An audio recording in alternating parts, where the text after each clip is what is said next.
Inshuti bakunzi ba Radio Maria Rwanda mwiriwe neza. Turabasuhuje aho muri hose. Murakaza neza mu kiganiro cya Caritas. Muri uku kwezi kwa Gicurasi 2026 iki kiganiro muzajya mukigezwaho na Caritas ya Diocese ya Byumba, aho tuzajya tubaganiriza ku bikorwa byayo bitandukanye muri rusange.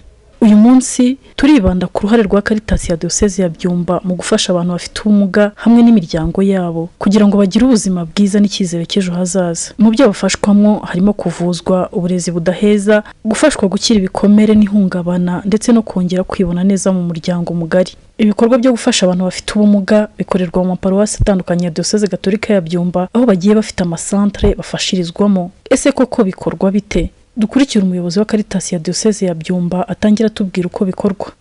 Murakoze cyane, nitwa Padiri Augustin Zabonimana, ndi directeur wa Caritas ya Diocese Gatolika ya Byumba. Murakoze cyane, no ubutumwa kuko bwa Kiliziya bwo kwita ku banyantege nke, ku batishoboye.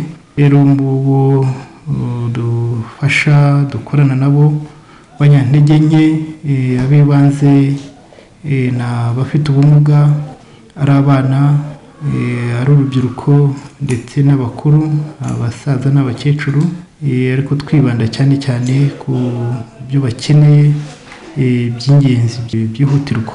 Rero navuga ibyo tubafashamo, icya mbere no tubafasha kwivuza abakuru, tukabafasha nanone kubona insimburangingo aho bishoboka, biranahenze ariko turagerageza.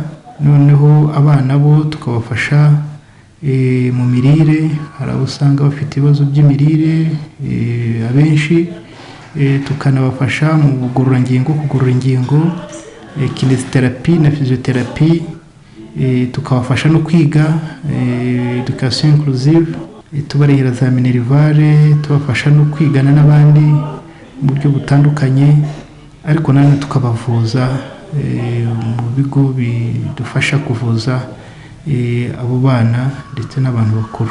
Kugeza ubu rero icyo tubona, bishimira ubufasha tubaha, batanga ubuhamya bwiza, kandi natwe biradushimisha iyo ubona ufasha umuntu ukabona ari gushima kandi hari naho avuye, hari naho ageze. Tukaba dufite ubuhamya bwiza rero bwabo twagiye dufasha, ari abana, ari abakuru, tukabona hari aho bigejeje. Kugeza uyu munsi kugira ngo tubashe gufasha abo bantu cyane cyane abana, mu butumwa dukora abana n'urubyiruko, cyane cyane tubafasha mu kwivuza no gukora ubugororangingo bwabo. Caritas ya Diocese Gatolika ya Byumba yashyizeho ibigo bitandukanye ndetse igira n'amasezerano n'ibitaro bifasha mu bugororangingo no kuvura abantu bafite ubumuga, kugira ngo twite ku bana bari muri communauté mu maparuwasi hirya no hino, tubegereza serivisi z'ubugororangingo, kugorora ingingo. Ubu rero tukaba dufite amaparuwasi atandukanye, mu centre du jour, centre de physiothérapie ndetse na kinesiotherapie, ariko ni n'amasantere hahurizwaho n'ababyeyi kugira ngo bahabwe inyigisho uburyo bagomba kwita ku bana babo, ari mu buzima bwo mu mutwe, ubuzima handicap physique, ndetse nabo uburyo bashobora kwiteza imbere kugira ngo ubumuga abana babo bafite butabahungabanya. Ushaka kumbaza uti santere mufite ubu ni izihe? Dufite santere ya Nyina w'Imana, aho ngaho hari n'umwihariko kuko hariho na santere idufasha mu burezi budaheza, aho dufite abantu ubu bagera kuri 50 bigana n'abandi muri Diocese ya Nyina w'Imana, tukabafasha kuba mu kigo none bakajya kwiga, tukabafasha no kubavuza ndetse no kubaha insimburangingo n'amagare bagendamo. Dufite na santere zitandukanye, ari muri paruwasi ya Nyakayaga, paruwasi ya Muyanza, tukaba dufite na paruwasi ya Rushaki, ndetse no mu yandi maparuwasi na Nyarurema, naho serivisi zo kwita ku bana bafite ubumuga ndetse n'ababyeyi babo, izo serivisi zirahari. Madame Mukayiranga Dorothée kandi ni umukozi wa Caritas ya Diocese ya Byumba ushinzwe gukurikirana serivisi zihabwa abafite ubumuga ndetse n'ubudaheza. Arakomeza tugaragariza ibindi bikorwa bikorerwa muri iyi serivisi. Caritas kandi ikora ubukangurambaga mu miryango ku burenganzira bw'abana bafite ubumuga, mu rwego rwo gukumira ihohoterwa rikorerwa abana n'urubyiruko bafite ubumuga. Tugafasha kandi n'ababyeyi n'abana bafite ubumuga kuva mu bwigunge, hagamijwe ko bagezwa ku iterambere rirambye nk'abandi banyarwanda. Mu birebana n'uburezi kandi, abana bafite ubumuga bajyanwa mu mashuri bakigana n'abandi bana aho bishoboka. Tukangurira ababyeyi kohereza abana mu mashuri abegereye, aho bidashoboka naho tukabohereza ku mashuri yihariye, cyane cyane nk'abana bafite ubumuga bwo kutumva no kutavuga, abana bafite ubumuga bwo kutabona, bakajya muri ayo mashuri yihariye kugira ngo bashobore gukurikirana uburezi, bashobore kwiga neza kandi nabo bazagire icyo bigezaho. Mu bindi Caritas ikora birebana n'abafite ubumuga, harimo ubukangurambaga nyine mu miryango kugira ngo babana wa mwana ye guhezwa. Ababyeyi bamenye kurusha abandi, bagafasha n'abandi baturanyi mu gukura abana bahishwe hirya hino mu miryango kugira ngo bashobore kujya ahagaragara, bagane ishuri ndetse bagane n'amavuriro, bafashwe kuvuzwa aho biri ngombwa, bityo bashobore kugera ku iterambere rirambye. Ku bufatanye kandi n'inzego za leta ndetse n'abandi bafatanyabikorwa, dukora ubuvugizi ku bana n'urubyiruko bafite ubumuga kugira ngo bahabwe amahirwe angana mu myigire ndetse no mu mirimo inyuranye. Ni muri urwo rwego ndetse ku itariki 15 z'ukwezi kwa gatanu hateganyijwe igikorwa cya tuvuze impanda, we ring the bell. Ni igikorwa giteganyijwe Caritas ya Diyoseze Gatolika ya Byumba izafatanyamo na Komisiyo y'Uburezi Gatolika ya Diyoseze Gatolika ya Byumba gukangurira uburezi budaheza. Intego y'uyu mwaka muri icyo gikorwa cyo kuvuza impanda tuzakorera muri paruwasi ya Byumba. Intego y'uyu mwaka iragira iti: twimakaze uburezi budaheza mu iterambere ry'abana bato n'incuke, duha ikaze abana bafite ubumuga. Buri mwaka icyo gikorwa turagikora tugamije kugira ngo umuryango nyarwanda umenye ko umuntu ufite ubumuga nawe afite uburenganzira bwo kwiga no kugira ngo ashobore kwibona mu iterambere ridaheza, ashobore kwiteza imbere. Hari igihe bamwe mu babyeyi babyara abana bafite ubumuga bagahura n'ibibazo bikomeye birimo guhezwa, kwiheba ndetse no gutereranwa cyangwa gucibwa mu muryango, babwirwa ko batabyara abantu bazima ndetse n'ibindi bitutsi. Binyuze mu bufasha bwa Caritas ya Diyoseze ya Byumba n'abandi bafatanyabikorwa batandukanye, ubuzima bwabo n'ubw'abana babo bwagiye buhinduka bwiza kurushaho, mbese ugasanga basingiza Imana kubera aho yabakuye. Nimwumve bamwe muri abo babyeyi. Avukanye ibiro 3 njya gukingiza urukingo rwa mbere, agira ibiro 2 n'igarama rimwe. Nakingije urukingo rwa kabiri abafite ikiro n'inusu, batangiye kumuha urukingo afite inusu n'amagarama 400, ariko afata urukingo rwa mbere. Uwo mwana yageze mu myaka, kuko twebwe twari twarahejejwe inyuma, umuryango waratwanze, nta badata bacu twavuganaga nabo, abaturage ntabo, mbese twaribagira tukifasha. Noneho umubyeyi waba warabyaye neza, njye baranambwiraga ngo nzacunge iya modoka komesa yihutaga cyane ije, noneho njugunyemo kuko ngo nta mwana mfite mu muryango, ngo naje guca umuryango. Ariko umwana wanjye nkamureba, umwana wanjye aracyahumeka, ntabwo namujugunya mureba. Yewe nkafata umwanzuro wo kujya namwekaga mu isharupe, kuko nta mwasha wabaga wamushyiraho. Nashyiraga guca mu gitambaro cyangwa mu gitenge, nkagira guca nkafata nkajya nigendera, nkafata ikindi nkakijishamo guca inyuma, nkicekera guca nkigendera. Ari wo ngo mukuru. Ndangije umwana yageze mu myaka 10. Uyu mupadiri nibyo yari akiza, hari undi mupadiri yaraje hasimbura, tuzanywa n'umugabo arahari bita Kalisa, nawe ari we papa nguyu aza kunyereka beti ari hano, harimo n'undi mudamu. Aravuga ati uwo mwana ntabwo ugomba kumuterana, ati nubwo bari kuguha akato ngwino tukwereke padiri, tukwereke abantu bari gushyira abo bana ukuntu muzajya mubacungana nabo. Umwana naje inshuro ya mbere, nje inshuro ya kabiri, umugabo nsanga ubwo yarukinze ngo nigenda n'ikibazo cyanjye. Namaze iminsi 3 ntataha mu rugo hejuru ya wa mwana mpetse ari we nzira. Haba hari ahantu habaye ubukwe ntabwo najyaga mu bantu, ubwo nimba ari n'unsameje ku kantu ubwo banshyiraga iriya ngo najya kwanduza abandi. Umwana naramugororeye hano bakajya bamfasha, noneho bageze bangira inama yo kuzashyira no muri santere, bampa leta nyakira igipapuro ngibyumva, ngeze ibyumba bamuha santere akajya mu ifu y'imvange, nkajya mwasamura kumugaburira kwabaga ari ugukata ku buryo bihura neza, ibyinshi n'ibyatakaraga ariko hakagira ikijyamo. Bageze mu mataransiferi njya CHK, ngeze CHK ubushobozi ndabubura, cyo kora akarere karamfasha.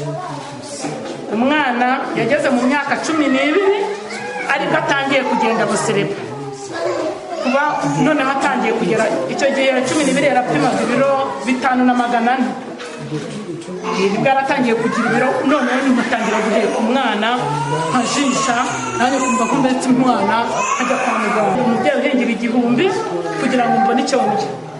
Na babandi nabo nkaba mvuga ngo ndi burebe ukuntu mbagenza, akaba ari ngenzi gusa. N'ubu mpagaze gucya njyenyine muri abo bana, ni njyenyine, nta bundi bushobozi bwabo mbona, ariko nshima Imana. Nageze CHK ngaruka kureba padiri, kandi njyewe bampaye kandi byo kuzagikana padiri ndabigenda. Padiri avuga ati genda uzane icyemezo cyo mu muryango remezo wanyu yuko utishoboye, noneho ariko ujya no mu buyobozi bwanyu baguha ikindi cy'uko nawe utishoboye, umurenge ugusinyira n'akagari, noneho uzakijyane he mu karere n'icyange kirimo. Byose narajyanye bigiye n'amaguru ku karere k'Igicumbi, nkasangayo undi umuyobozi wari urimo n'abafite ubumuga aranyakira, baransinyira icyo cyemezo nicyo nari cyanditse CHK, bateraho akashingikano.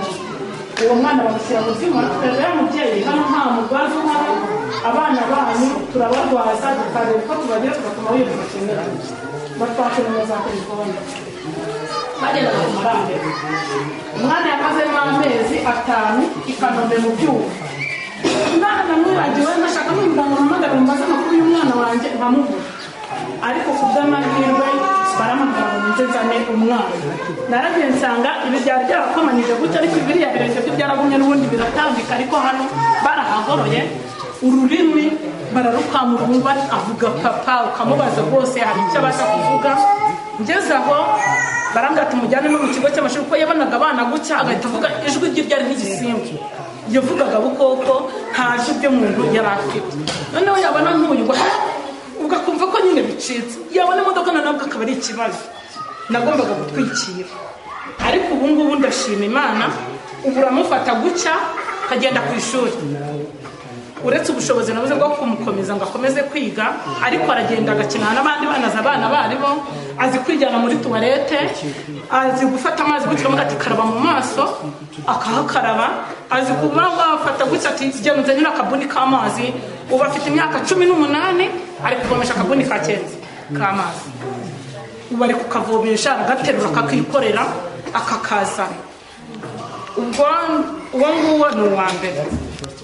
Ngeze kuri wa undi mutoya uri hano, ukureba yavutse atareba, yamaze ukwezi kose ntawe uzi ijisho rye, nkajya ngira gutya nkajya ndambura amaso ngo ko harimo ijisho, nkabona ririmo, ariko nkamusekesha umukiro werekana. Ubu umugabo yagiye ariko ati sinzagaruka, uyu ntabwo ari umugore ubyara abantu. Ubwo birangira uyu mwana yagwije umwaka wuzuye, atari yashe mukambakamba, mbona ko ari ibisanzwe n'ubundi byanjye. Ndongera ngaruka kureba Betty, ngaruka kureba padiri, ati nawe muzane, nkumura nawe uko nguwo yafashe n'undi azafasha. Ubu yujuje imyaka 5, ari garidiyene ya nyuma, mbonye ubushobozi yakomeza kwiga, ubu azajya mu wa mbere. Uyu mwana nawe yari afite ikibazo cyane mu mavi, nawe yagize noneho yajya guhina, ubu yararambuye. Reba bariya bantu yaba umuzungu amubonye ndaguriya namuzanye hano ameze ati noneho bakajya duhambira hano hejuru ubwo twazirikaga hano bamushyiraga muri ibi bintu bidufasha ukazana hano ukazirika gutya noneho na hano tukagiramo igitenge noneho umwana akajya ahagararamo gutya ariko no mu rugo batwereka ukuntu tuzajya tugenda tukajya nko ku biti hari ibiti dufite by'amavoka n'iki kigaye ku byo kitari bumugongamire ukazirikaho mbese ukamunanura ukamukoreraho siporo twazaga hano ku wa mbere no ku wa kane no ku wa kane umwana ubu ngubu bari kujya ku ishuri umwana ikibazo nsigaranye ni ukurira kuko bose mufata nshima Imana ibyo mpagaze nshima Imana n'ubwo umuryango wanyuze ariko mvuga ko umuryango ufite abana bagenda bareba ndabareba ni bazima pe ndashima kandi bakangurira na bagenzi banjye bari muri urwo rwego bongera ukwihangana bamenya yuko nyuma ya zeru Imana ikora.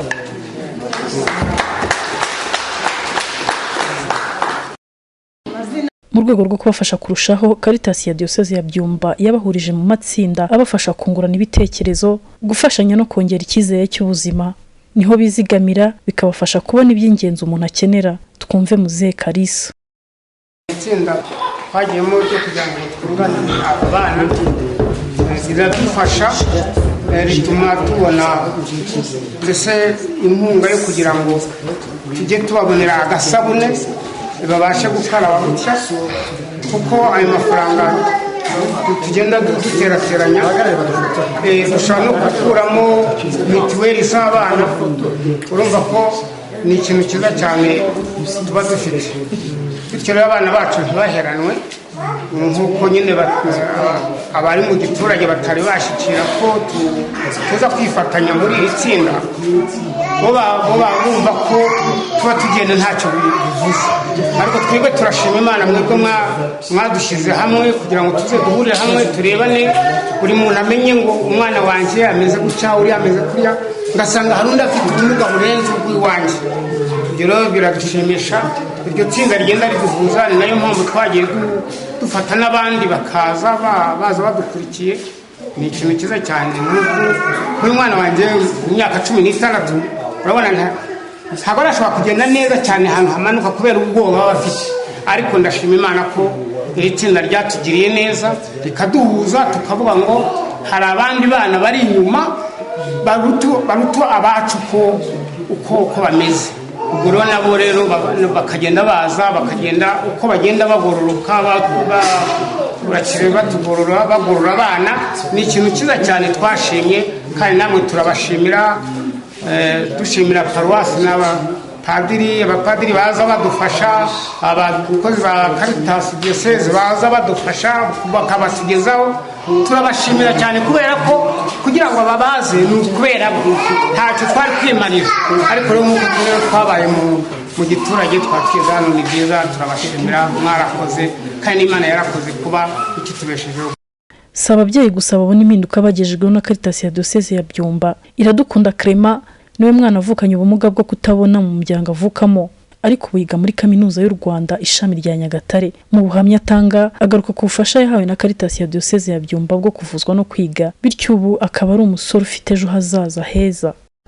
Ngewe navukiye umuryango w'abana 5 ni nyenyine wavutse ufite ubumuga bwo kutabona. Ababyeyi banjye barabyihanganiye ariko basigarana ikibazo cyo kuvuga bati ese abandi tubajyana mu maprimeri bakiga uyu we tuzamujyana gute mu miryango igira uruhare mu kujyana abana bafite ubumuga bwo kutabona ku ishuri cyane cyane yegamiye kuri Kiliziya Gatolika. Umuryango wita Abafarasisikani waje uramfata unjyana ku ishuri ariko ababyeyi banjye nanone basigarana ikibazo cyo kuvuga bati se kuba mujyanye ku ishuri Minerval tuzajya tuyikura hehe. Caritas ku bufatanye na Kiliziya Gatolika yaraje irangoboka irandihira imera ku mashuri abanza igeza ku mashuri yisumbuye. Ubu rwose mu ndeba ahangaha ubundi umwe rwose wiga muri Kaminuza y'u Rwanda ishami rya Nyagatare ishami ry'uburezi amateka ndetse n'ubumenyi bw'isi mu kubyigisha. Nkaba ndi mu cyiciro cya 2 cya kaminuza.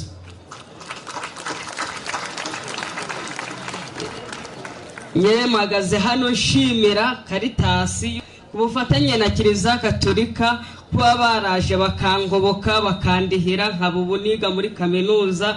Sinjye njyenyine barihira gusa, ahubwo n'abandi bana benshi cyane barihira bameze nkanjye. Padiri Augustin Nzabonimana, umuyobozi wa Caritas ya Diocese ya Byumba, yasuye amwe mu matsinda y'ababyeyi bafite abana bafite ubumuga, aganira nabo, yumva bimwe mu byifuzo bafite kandi hava bimwe bishakiye umuti. Icyifuzo rero nuko kugera kuri aba babyeyi gukora zitanga umusiri biratugora kubera ababyeyi baturuka kure. Icyifuzo nyine nuko ubufasha kugira ngo tube twabasha kugera. Hanyuma ikindi cyifuzo ni amahugurwa yo kongera ubushobozi n'ingendo shuri kugira ngo kuko twagura nazo. nawe ufite icyifuzo cyawe? Yego, nako natwese Viviane. Icyifuzo mfite kuri Twagira Yesu Emmanuel na Imana Jerime. Ubu ndashimana ko bagenze, ariko ndisaba kuba nabona ubufasha bwo kuba bakomeza gukurikirana amasomo, kwiga kwabo na mibereho yabo. Urakoze cyane. Urakoze Karesi. Nanjye ni papa w'uyu mwana yitwa Kalisa Celestine. Icyifuzo mfite uyu mwana afite imyaka 16, nabuze ubushobozi bwo kugira ngo ajye mu kigo kubera ko adashobora kugenda ahantu hamanuka. Icyifuzo rero ni uko yabona uko yakwiga mu kigo ashobora kwiga. Nzahabona cyane. Hanyuma icyifuzo nuko agenda buhoro akahagera, ariko ngomba kumuherekeza kugeza mu byo yagiye. Ubwo nanjye icyifuzo numva bazadufasha ku ishuri, akaguma ku ishuri. Akaguma ku ishuri, akiga aba ku ishuri. Ibyo turi kubyumva. Aha. Icyifuzo mfite ngewe, hari site ya Rutare twigeze kubahageza icyifuzo byo kuvugura. Icyifuzo mfite nuko mwayifungura kubera ko hari abantu benshi bafite ibiro byinshi batabasha kuza hano. Kongera nanjye umwana mufatira imiti indera buri kwezi bamarande yo kujyayo, kandi bari batubwiye ko n'amezi 3 n'ashati sosubira gahini tukaba kujyayo. Nanjye nagiye kumufasha. uri kumva abantu bajya indera, urumva neza, abantu bajya gufata imiti mu buryo buhoraho. Tugiye gukorana na Padiri Mukuru na Dorothea, turabwo tuzajya tujya kubafatira iyo miti, sibyo?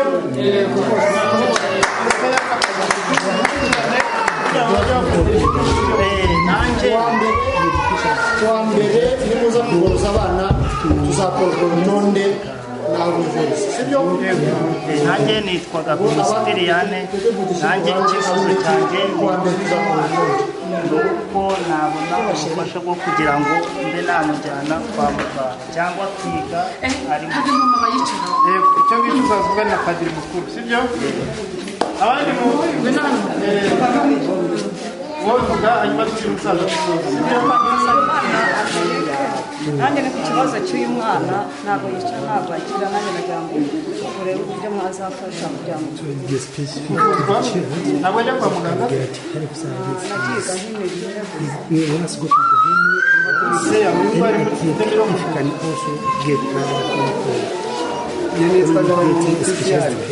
mfite umwana ufite ubumuga wavukanye ubumuga bwo kutambuka ubarindaye. Urifuza iki? Ni ubufasha bwa zana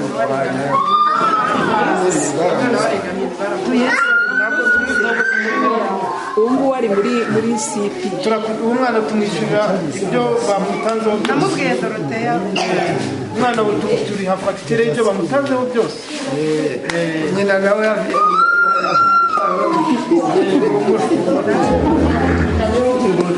murakoze cyane rero.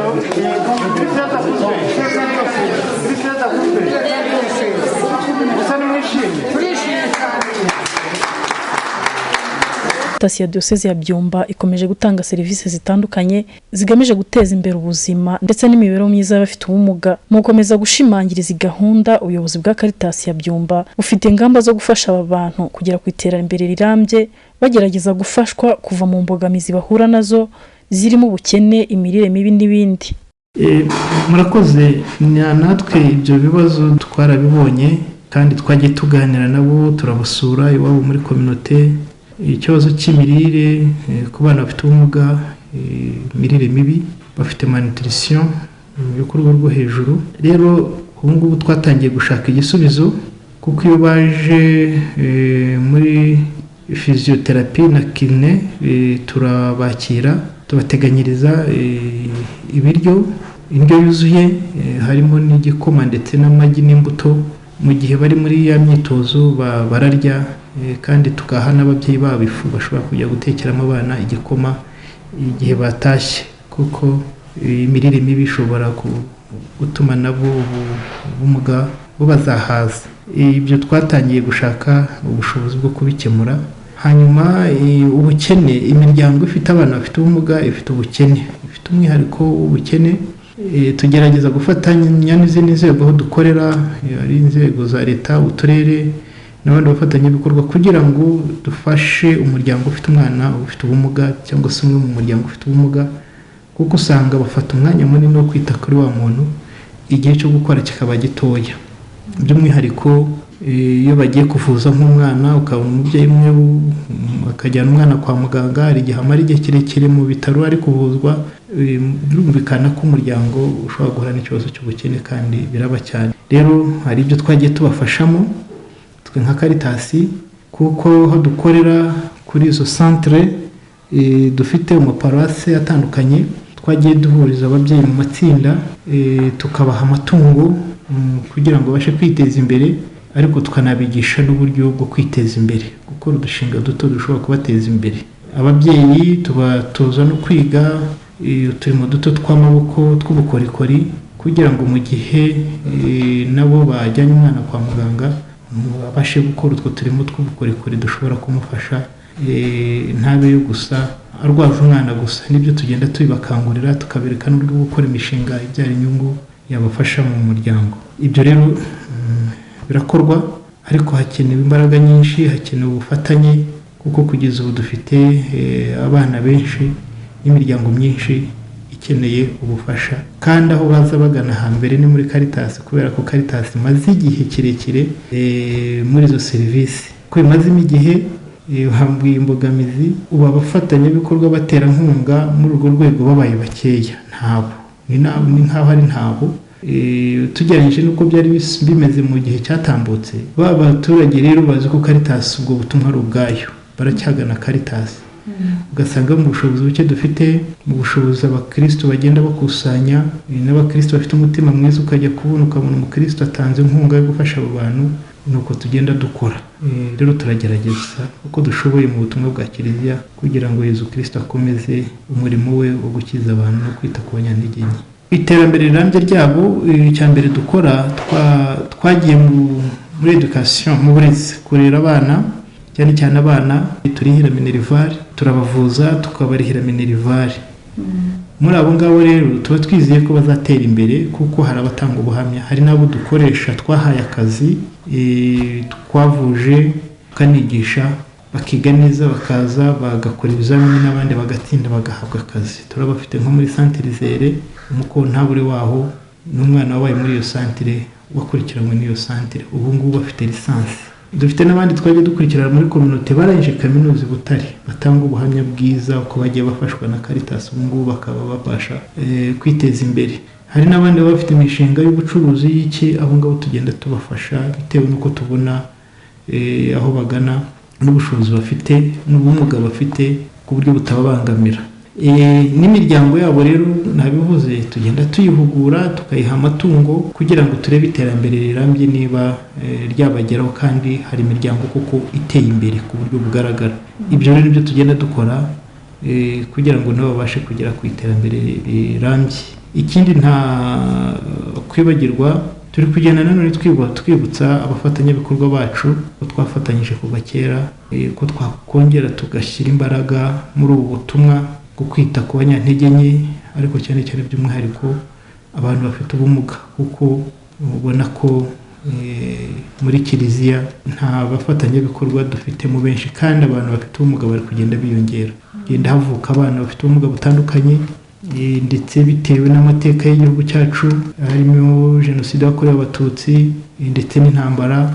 Dufite abantu benshi bakomerekeye ku rugamba bakeneye ubufasha ndetse n'abandi bagiye bakomerekera muri jenoside nabo bakeneye kugenda bafashwa kugira ngo bitabweho by'umwihariko. noneho nyakubahwa padiri dusoza nagira ngo mbabaze icyo mwabwira abakurikiye radiyo Mariya Rwanda, abafatanyabikorwa batandukanye, abakirisitu batandukanye kuri ubu butumwa bwanyu mufite kuri diyoseze ya Byumba. Ni ukubashimira ubutumwa bakora cyane, ubutumwa bwo kwamamaza inkuru nziza mu bikorwa cyane cyane ibikorwa by'urukundo, ariko nkabibutsa ko aba bafite ubumuga, abantu bafite ubumuga badukeneye cyane, baradukeneye, ari abafite ubumuga bw'ingingo baradukeneye cyane, bakeneye inkunga yacu mu bikorwa kugira icyo tumuha, ariko nanone kwibuka ko niba afite ubumuga bw'amaguru atabasha kwikura mu rugo, ukibuka ko wa muntu ushobora kugenda n'ubwo wamusunika mu kagare ukamugeza ku irembo ku kazuba uba ugize neza, kuko hari abo duha utugare ari ugasanga nabwo agumye mu rugo yabuze n'umuntu umusunika ngo muvane mu gikari cyangwa se mu nzu amugeze ku irembo nawe yote akazuba. Abakirisitu rero turabashishikariza kumenya abo bantu aho bari, bakita ku bakene babegereye, kuko ngo kimuhana kaza imvura ihise. Ubwo turabashimira icyo baba bashobora kubikora, hanyuma tugashimira n'abakirisitu bitanga. Nakubwira ko hari abakirisitu benshi batanga inkunga zabo, batanga ibintu byabo kugira ngo ubutumwa bwa kiliziya bushoboke, bwo kwita ku bakene, ku banyantege nke, ariko cyane cyane abafite ubumuga. Abo turabashimira. Tugashimira n'abaganga, hari abaganga ubona ko bitanga bagakurikirana abo barwayi ndetse bakanaduhamagara batubaza uko abarwayi bameze, abo baba bavuye, abo baba baze, abo bahaye insimburangingo kugira ngo bamenye uko bimeze. Abo nabo turabashimira.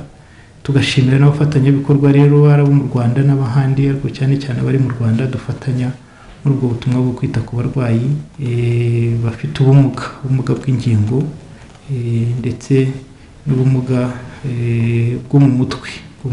Abakirisitu rero muri iki gihe cya Pasika twongere twibuke ko icyo duhamagarirwa ni ukwegera abanyantege nke, tukabashyikiriza Yesu Kristo wazutse, tukabashyikiriza ibyishimo bya Pasika, ariko badukeneye cyane cyane niba ari batava mu rugo kubera ko bafite ubumuga bw'ingingo.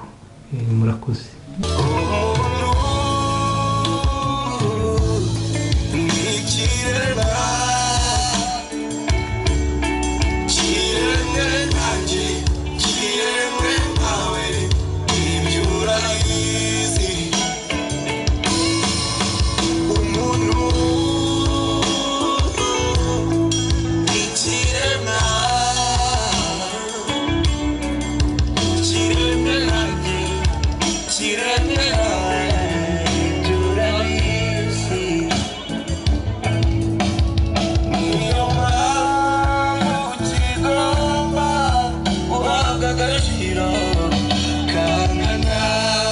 Ubufasha butangwa na Caritas ya Diyoseze ya Byumba bukomeje guhindura ubuzima bw'abafite ubumuga n'imiryango yabo. Ubufatanye n'urukundo by'abantu batandukanye bikomeje kubaka ejo hazaza heza kuri bose.